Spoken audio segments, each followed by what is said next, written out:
Hi, I'm Chris Whitbeck. I'm the principal of the Douglas School here in Acton, and I'm going to give you a tour of the school and show you some of the highlights.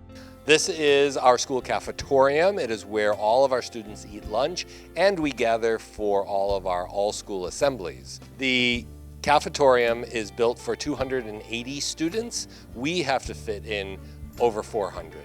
One of the major problems of the school is that it is too small for the number of students that we have, and so we have added on modular classrooms. Those are temporary classrooms that have been here for 16 years. So this modular houses 4 different programs, and the staff are very crowded as they teach in this space.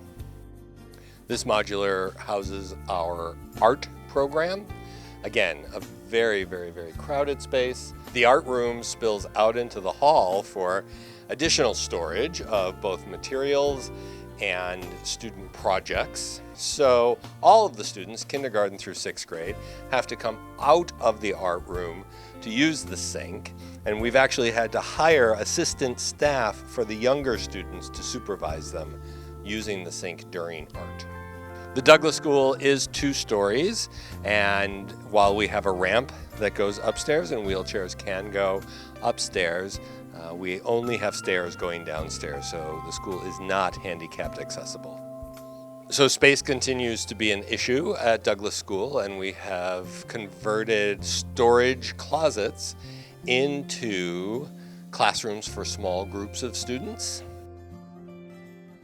and larger storage areas into conference rooms.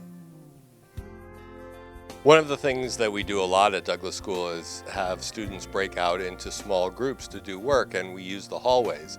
Unfortunately, there is no private space in the hallways, no small nooks, no study areas, and everybody's learning is very visible. Hi, I'm Lynn Newman, principal of the Gate School. I'd like to take you today on a little tour of the Gate School so you can see some of the space challenges we have here. So here we have one of our spaces that we work with lots of our children, and so this is a room where small groups of students work, but as you can imagine, the space is quite small to provide the type of services that we'd like to offer. Additionally, as you look up, the walls do not quite go up to the ceiling, and so another one of the challenges to this space is that it gets noisy in the hallways, and especially during lunchtime being so close to the cafeteria. We have support services for students who need a little extra help in math and reading. The first space is the math space, and so the assistant works with students, up to 4 to 5 students with each group, and that's in grades kindergarten through 3rd grade.